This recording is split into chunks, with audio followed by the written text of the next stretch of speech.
Os 7 pecados da Igreja Católica. Quais são os motivos que explicam a galopante queda de fiéis? Principalmente jovens e mulheres no maior país católico.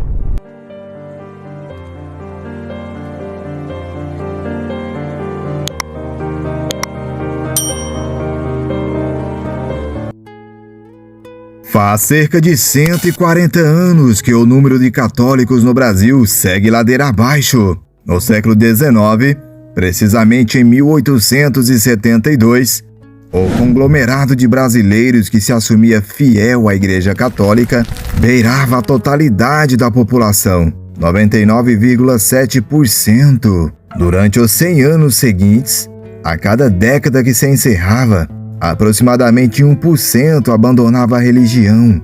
O índice dessa queda atualmente continua o mesmo. Mudou, porém, o fato de ele ocorrer a cada ano.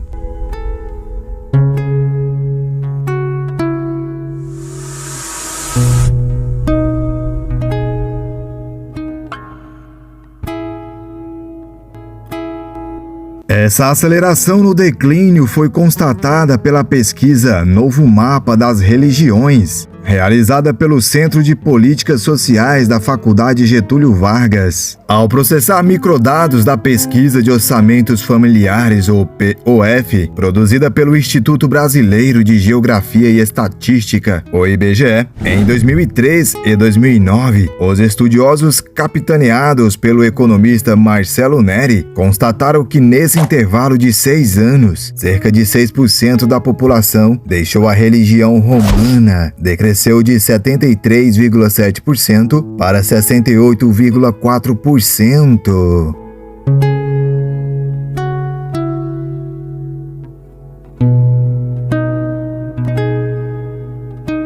O montante de fiéis que segue atualmente a doutrina preconizada pelo Vaticano é o mais baixo verificado no país e, pela primeira vez na história, em alguns estados e capitais da maior nação católica do planeta, o número de adeptos da religião não chega nem à metade dos habitantes. Quais seriam então os deslizes patrocinadores da queda do status do catolicismo entre os brasileiros, como as estatísticas não se cansam de mostrar? Isto é, recorreu a um colegiado de profissionais da religião, gente que pensa a Igreja, para discorrer sobre os possíveis pecados da Santa Madre. Eis os 7 principais confessados.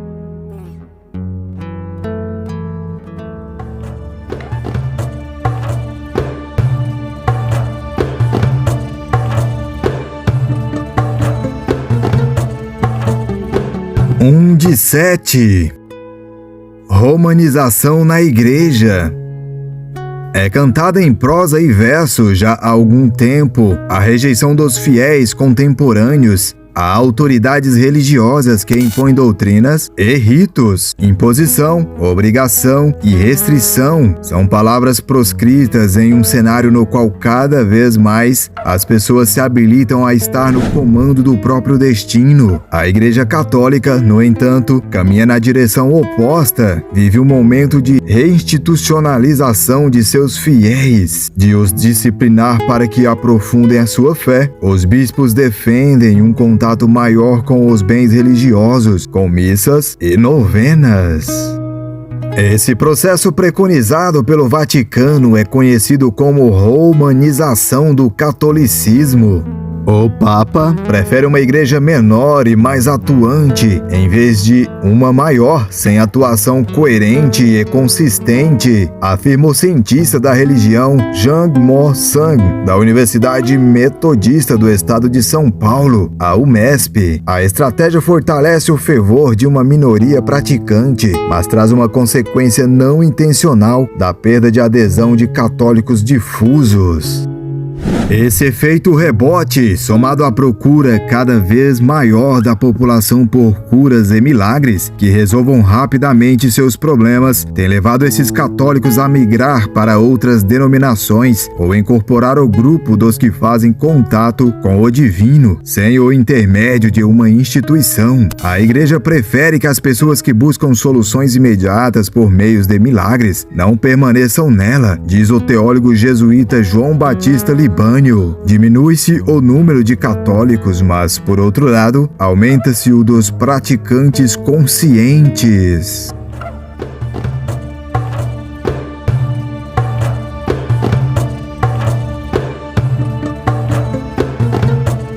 Dois de 7. Supermercado católico.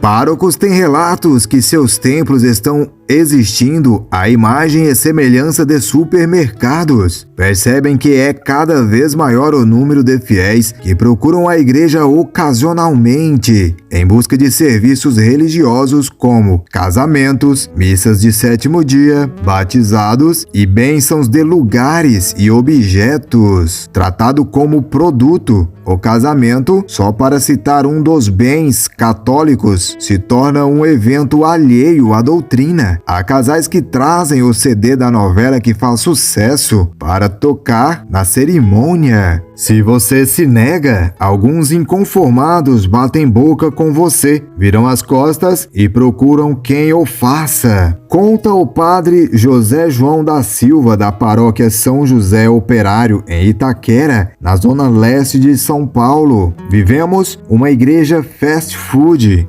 Nessa lógica de mercado, missa de sétimo dia tem se transformado em uma grande assembleia de gente que só foi ao templo por conta da ocasião e não está preocupada com o significado do ritual. Quanto aos batismos, explica o cônego Celso Pedro da Silva, da paróquia Santa Rita de Cássia, do Pari, zona norte de São Paulo. A igreja supõe que quem quer que o filho se insira nela antes do uso da razão, o faz porque dela faz parte e aceita suas regras. O mesmo vale para a primeira comunhão, mas muitos pais não têm vínculos efetivos, nem foram casados na igreja, diz ele. Acredito que uma dificuldade do catolicismo seja saber que o povo católico não é evangelizado e, mesmo assim, se comportar na prática como se ele fosse, diz o cônego. O padre João Carlos Almeida, teólogo e diretor da Faculdade Derroniana, em São Paulo, foi vigário paroquial no Santuário São Judas Tadeu, na capital paulista, por 3 anos, e conta que passava quase o dia todo atendendo às confissões e abençoando automóveis. Muita gente trazia seu carro recém-comprado para ser benzido e ia embora. Poucos rezavam ou participavam de uma missa. Lembra? Com a oferta religiosa na vitrine, católicos assistem a seus fiéis se afastando dos vínculos espirituais.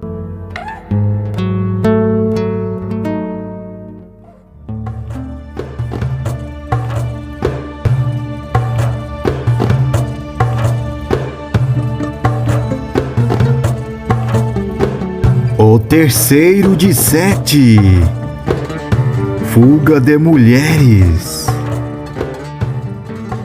Está lá no novo mapa das religiões, entre as 25 denominações pesquisadas. Apenas no catolicismo a mulher não constituiu a maioria dos adeptos. Entre evangélicos, espíritas, religiões de matriz africana, oriental e asiática, elas superam os fiéis do sexo masculino. As católicas, porém, são cerca de 67,9%, enquanto os homens são 68,9%. Neri, o organizador do estudo da FGV, atribuiu o resultado, entre outras interpretações, ao fato de as alterações no estilo de vida feminino ocorridas nos últimos 30 anos não terem encontrado eco na doutrina católica, menos afeita a mudanças. De fato, seguem engessadas na igreja, só para citar 3 tabus, as questões sobre os métodos contraceptivos. De acordo com o teólogo Jorge Cláudio Ribeiro, da Pontifícia Universidade Católica de São Paulo, a PUC, o catolicismo não gosta da mulher. Mal amadas que são pela igreja, estão se autorizando a não gostar da religião, a reagir, diz ele. Seu colega de PUC, o padre e psicólogo João Edênio dos Reis Vale, afirma não ter dúvida de que a questão de gênero pesa na constante diminuição do número de católicos no país. Ele pensa em especial nas mulheres de classes mais instruídas e em melhor posição socioeconômica, afirma.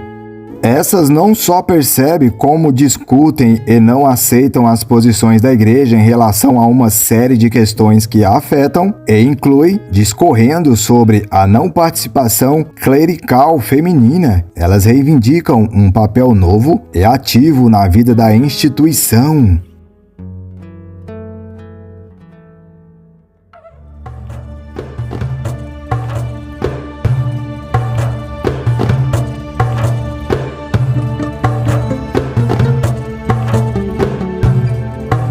Quarto de 7. Escândalo de pedofilia.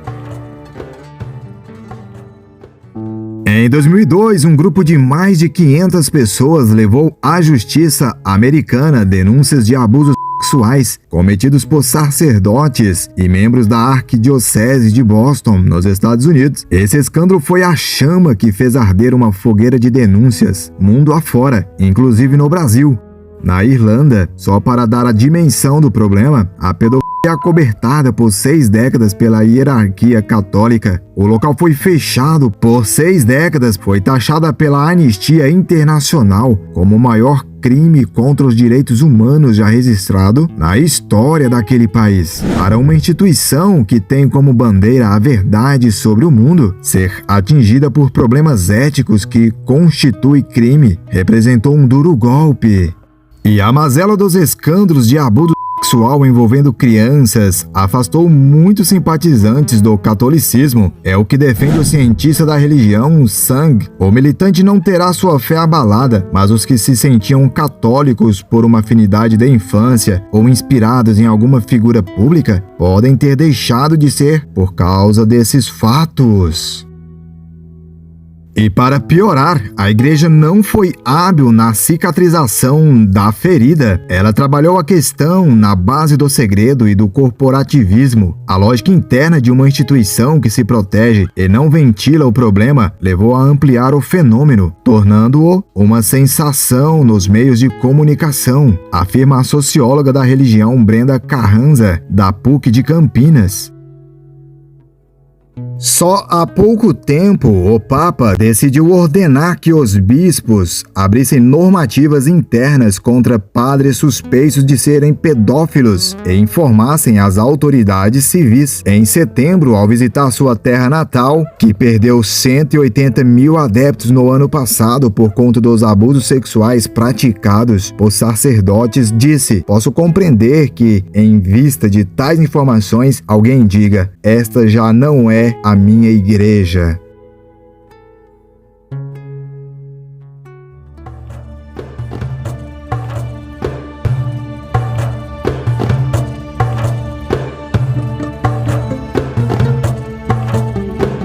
Quinto de 7. Ausência de lideranças. Dom Helder Câmara, arcebispo emérito de Olinda e Recife, falecido em 99 aos 90 anos, foi 4 vezes indicado ao Prêmio Nobel da Paz, grande defensor dos direitos humanos durante a ditadura militar brasileira, homem de vida simples que morava no quartinho de uma sacristia no Recife. Ele foi um expoente internacional da Igreja Católica. Multidões se mobilizaram ao seu redor, no Brasil e na Europa, para ouvi-lo. Atualmente, porém, não há entre o colegiado católico nacional símbolos como Dom Helder, capaz de cooptar fiéis por meio do exemplo. Numa sociedade moderna em que a adesão à religião acontece por opção pessoal, é preciso que haja nomes admirados publicamente, diz Sang, da UMESP. As grandes figuras católicas da atualidade são os padres cantores. Eles, porém, fazem eco entre os católicos militantes, explica Sang, mas não são referência para setores não atuantes do catolicismo. A igreja deixou de ser representativa entre os brasileiros como algo a ser admirado há quase 2 décadas. Dom Paulo Evaristo Arns, cardeal emérito de São Paulo, que lutou contra a e os maus tratos a presos políticos durante a ditadura, e uma dessas figuras que inspiram muitos católicos, se aposentou em 98. Dom Paulo é uma personalidade que enfrentou um regime militar, criava afinidade entre o povo e a instituição, afirma o padre Libânio, enquanto sacerdotes empunham microfones para cantar e fazer coreografias de suas músicas no altar.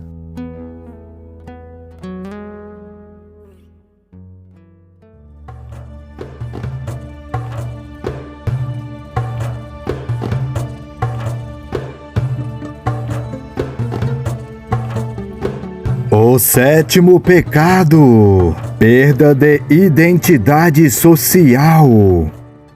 Houve um tempo, em muitas cidades no interior do país principalmente, que frequentar uma igreja era condição obrigatória para quem quisesse engatar um relacionamento amoroso sério. Quantos garotos não foram riscados por potenciais sogras da lista de pretendentes pelo fato de não irem à missa? Assumir-se membro de uma entidade religiosa católica, de preferência, conferia pertencer a um grupo social. Diante da pressão para uma definição religiosa, muita gente tendia a assumir a crença na qual havia sido batizado, mesmo que exercitassem também a sua fé em terreiros de umbanda ou centros espíritas. Católico era o imenso guarda-chuva cultural e religioso que permitia o trânsito espiritual, diz Brenda Carranza, da PUC. Com a disseminação do processo de secularização no campo religioso nacional, essa prática foi ficando obsoleta. A possibilidade de expressar a fé livre de preconceitos tem feito com que cada vez mais os brasileiros, quando submetidos a censos, assumam que não seguem os dogmas defendidos pela Santa Sé ou mesmo nenhum credo. Daí, o grupo dos sem religião também está em crescimento. O catolicismo, então, perdeu a status de produtor de identidade social.